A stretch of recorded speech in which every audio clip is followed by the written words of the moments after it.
Welcome back to Books and Bites. Today we're going to be tackling something a little bit different. Okay. We're doing a deep dive into the world of mental strength. Oh, cool. And to help guide us, we've got Amy Morin's book, 13 Things Mentally Strong People Don't Do. So I think Morin's work is so interesting. Yeah. It's fascinating how she kind of flips the script. Yeah. Instead of focusing on like all the positive thinking stuff, she really zeroes in on what mentally strong people avoid. Like those bad habits, those self-sabotaging habits. Her first point is, don't waste time feeling sorry for yourself. And I get it. Yeah. We all have those down days where you just want to kind of roll under the covers. But Morin argues that, wallowing in self-pity, it's like hitting the pause button on your goals. It's procrastination, basically. It's mental procrastination. Well, and think about this. Yeah. The book highlights how helping others can actually be a powerful antidote Oh, wow. to feeling sorry for ourselves. It seems kind of counterintuitive, but when we shift our focus to someone else's needs, it can really change our perspective, and it can even boost our own mood. It's like that old saying, the best way to cheer yourself up is to try to cheer somebody else up. Right, exactly. And there's actual science to back this up. Gratitude has been linked to all sorts of improvements in physical health, from lower stress levels to a stronger immune system. That's amazing. It's really incredible. It really shows how our mental and physical well-being are so connected. Yeah, they're completely intertwined. Yeah. Now, the next hurdle Morin tackles is all about this idea of giving away your power, letting other people control your emotions. So I want you to try this little thought experiment. Okay. Think about someone you just can't stand. Okay, got it. Okay. How much mental space do they occupy? A lot. Right. And that's what's so powerful about this. It helps us see how much power we might be giving away to other people. Wow. Especially people we don't even like.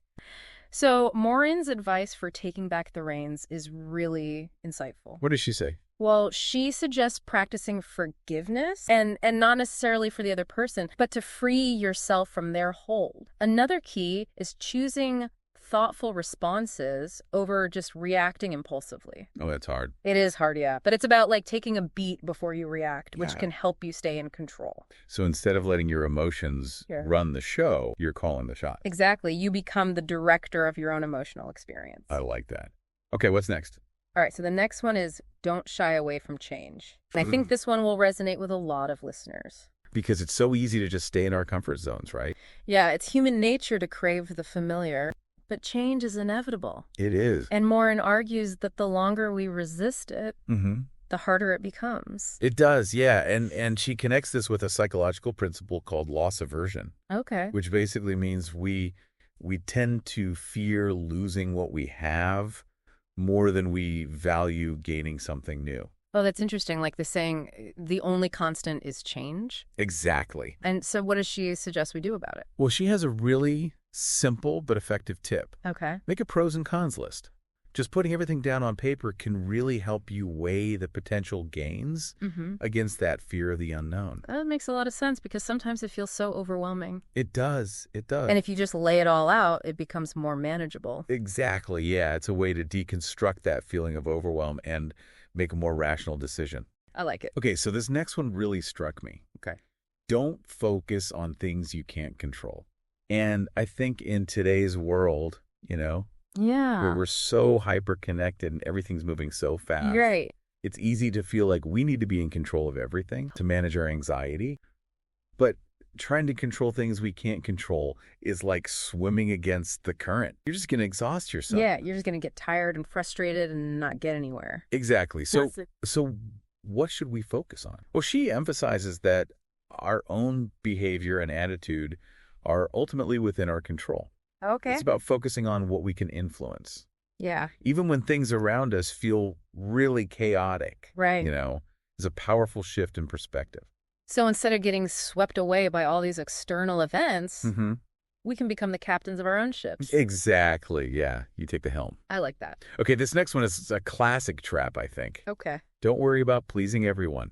Oh, boy. Be honest, folks. How many of you are chronic people pleasers? You're not alone if you are. So many people struggle with this. So many people. Why do we do it? Well, Morin suggests that this desire to please everyone often comes from a deep-seated fear of conflict And sometimes that fear is rooted in childhood experiences. And, it can even damage our close relationships. Yeah. Because we end up sacrificing our own needs just to accommodate others. It's like we're constantly walking on eggshells. Exactly. But she's saying it's okay to set boundaries. It's essential. It's not selfish. Right. It's about prioritizing our own well-being. Yeah. So it's about finding that sweet spot between, being kind and considerate without compromising your own values. Okay, makes sense. Okay, so this next one, let's talk about taking risks. Don't fear taking calculated risks. Okay. Now, I'm not talking about, like impulsive decisions. But rather thoughtfully assessing opportunities. Have you ever made like an impulsive choice that you later regretted? Oh, yeah, all the time. I think we all have. Yeah. So why do you think we struggle with taking these calculated risks? That's a good question. I think. Well, Morin points out Yeah. that our emotions often get in the way. Yeah. When it comes That's to right. risk. They cloud our judgment. They do, yeah. And she gives this great example. Oh, yeah. A lot of people are terrified of flying, but they have no problem driving. Right. Even though driving is statistically way more dangerous. Yeah, it's true. So fear can really distort our logic. So it's about recognizing when fear is taking over. Instead of letting our emotions rule, Right. we should be gathering information, weighing the pros and cons, making a conscious choice. It's about being intentional. Yes. Okay. I like that. So the next one, let's see. All right, this next one can be tough for a lot of us. Okay. Don't dwell on the past. All those should haves and could haves. Okay. Yeah. We all have those moments replaying in our minds, but Morin suggests that dwelling on the past doesn't actually solve any problems. Right. It just keeps us stuck Yeah. in this cycle of negativity, and it prevents us from moving forward. So it's like we're trying to drive while staring in the rearview mirror. Exactly. Yeah. You're going to crash. Yeah, you can't see where you're going. So instead of getting caught up in what we should have done differently, we can focus on the lessons we learned. Okay. She encourages us to shift our thinking from regret to reflection. I like that. Yeah, so it's about acknowledging the past without letting it define us. Yeah. And she also emphasizes the importance of setting goals Okay. that are future-oriented. Right. To kind of shift our focus from what was to what can be. Or what could be. Exactly. So having something to look forward to Yes. can help us break free from that rearview mirror mentality. Okay, let's talk about accountability. Okay. Don't repeat your mistakes. Oh, yeah. We all make mistakes. Of course. But it's what we do afterward that really matters. Mentally strong people don't just sweep their mistakes under the rug. They use them as stepping stones for growth. It's about turning those oops moments into aha moments. Exactly, yeah. So what are some of her tips for learning from our mistakes? Well, she advises us to really study our mistakes. Like watching a game film to analyze what went wrong by understanding the root cause of the problem. Oh, okay. We can create a plan to avoid repeating it. So it's about taking a deep dive into our missteps. Yeah. Figuring out where we went off course and coming up with a new game plan. Exactly. Okay. Okay, so time to get real here. Okay. How many of you have ever felt that twinge of resentment when someone else succeeds? We all feel it sometimes. It's natural to feel a bit of envy when someone achieves something we desire. But Morin warns us about letting that envy turn into resentment. Because resentment can be incredibly toxic. Right. It can divert our energy away from our own goal. It's like that green-eyed monster taking root Exactly. in our minds. Yeah. And it can actually damage your relationships, too. Yeah. Imagine constantly feeling bitter about your friends' achievements. It makes it really hard to genuinely celebrate their success. Yeah. Or even just support them. Or support them, exactly. Yeah. So Morin encourages us to focus on cooperation. Okay. And to view other successes as inspiration. Yeah. Their accomplishments don't diminish our own potential. That's a good point. There's plenty of success to go around. So it's about shifting from a scarcity mindset to an abundance mindset. I like that. Okay, so this next one is all about resilience. Don't give up after the first failure. Setbacks and disappointments are going to happen. Oh, yeah. They're inevitable. They're a part of life. But it's how we respond to them that defines our mental strength. Right. It's easy to just throw in the towel when things get tough. It is. especially if we've kind of been conditioned to view failure as the sign of weakness. Yeah, we're taught to avoid it at all costs. Right, Yeah. exactly. But Morin suggests that quitting after the first stumble actually just reinforces that fear of failure. Oh, wow. You know, it's like we're creating this self-fulfilling prophecy. Like, Right. see, I knew I couldn't do it, which makes us less likely to take risks or pursue our goals in the future. So how do we reframe that? Well, Morin encourages us to see failure as a valuable part of the learning process. Okay. So instead of viewing it as a dead end, we can see it as a detour, a chance to adjust our approach and try again. So it's about embracing those bumps in the road as opportunities for growth. Yes, and remember some of the most successful people in history. Face countless setbacks Yeah. before they achieve their goals. That's very true. Okay, let's see what's next. Okay. This next one might seem a little counterintuitive, Okay. especially in our always connected world. Mm-hmm. Don't fear alone time. Oh, We're constantly bombarded with messages to stay plugged in. yes, always be on. Exactly. Yeah. But Morin reminds us that solitude is so essential for our mental and emotional well-being. Right. I mean, in a culture that glorifies busyness, it's easy to feel like alone time is a luxury or even a waste of time. We'd always feel like we should be doing something. Exactly. But how often do you actually have a truly quiet moment? Not very often. Right. To just be with your own thoughts. It's true. And sometimes silence feels uncomfortable. It does, because we're so Yeah. used to all the noise and stimulation. Yeah, so why is alone time so important? Well, for one thing, it can actually boost our productivity. Really? Yeah, research shows that employees who have access to private workspaces. Are more productive than those who are constantly surrounded by colleagues. So Exactly. solitude allows us to focus and concentrate without distractions. But it's not just about getting work done, is it? No, it's not. It's about connecting with ourselves. Exactly. It's about self-reflection. Yeah. It's about giving ourselves the space to process our thoughts and emotions, Mm-hmm. to connect with our inner selves and gain clarity on our values and our goals. So we can use that time to meditate Yes. or journal or just sit and observe our thoughts. It's like hitting the reset button on our minds, allowing us to kind of recharge and then come back to the world feeling refreshed. Okay, like that. All right, so let's talk about a sneaky little mindset Okay. that can really undermine our happiness and our success. Okay. Don't feel like the world owes you anything. Ooh. Yeah, this sense of entitlement can show up in all sorts of ways, from expecting special treatment to feeling resentful when things don't go our way. It's like that the world revolves around me attitude. Exactly. And it can also hinder our work ethic.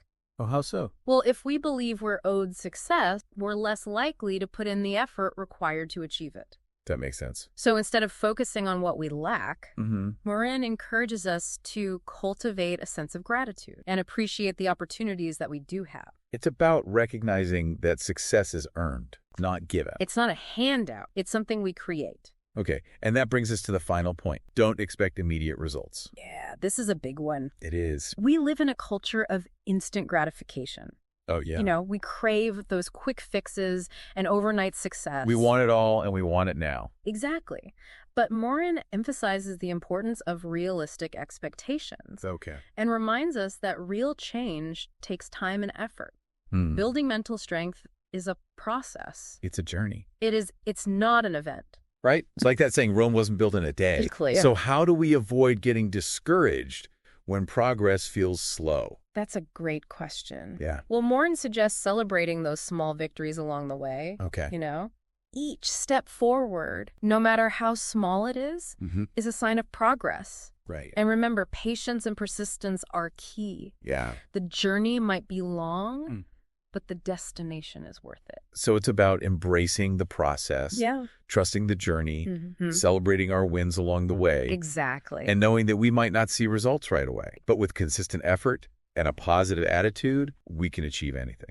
Absolutely. Mm. You know, thinking back on the first half of our deep dive, Yeah. I was really struck by how Morin emphasizes taking responsibility for our own mental strength. It's not something we're just born with. It's something we have to actively develop. It's like working out a muscle. The more we exercise it, the stronger it becomes. It's a great analogy. And just like physical fitness, it takes discipline, consistency, Yeah. and a willingness to push ourselves out of our comfort zone. Absolutely. And I think that's why her approach really resonates with people. She doesn't sugarcoat the challenges, but she equips us with these practical tools to navigate them.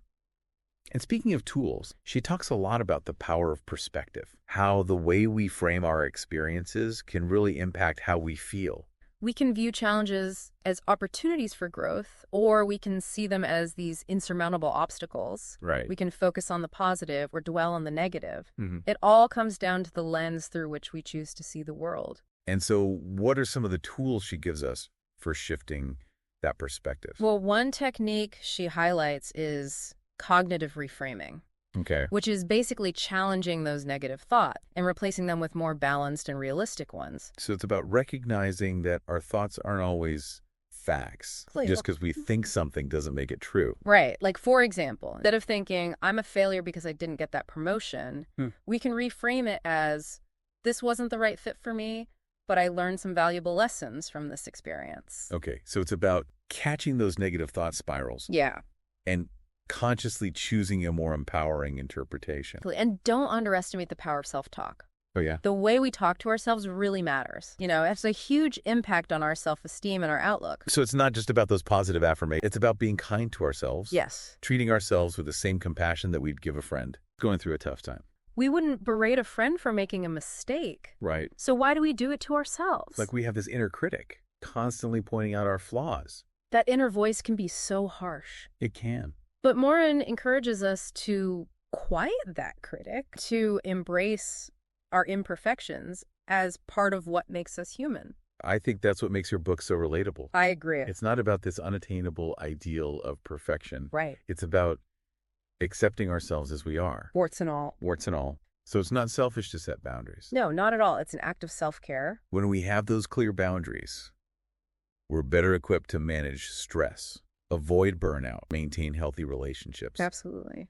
So it's about being assertive, communicating our needs clearly, and standing up for ourselves. Even when it feels uncomfortable. It's about respecting ourselves. And recognizing that we deserve to be treated with kindness and consideration. So before we wrap up this segment, Okay. I want to ask you, our listeners, a question. Right. What resonated most with you from Morin's insights? Yeah. Which strategies are you most excited to try out in your own life? So if you found this deep dive helpful, spread the word, tell your friends, get your copy of the book from the link in the description. And subscribe to Books and Bites for more insightful summaries.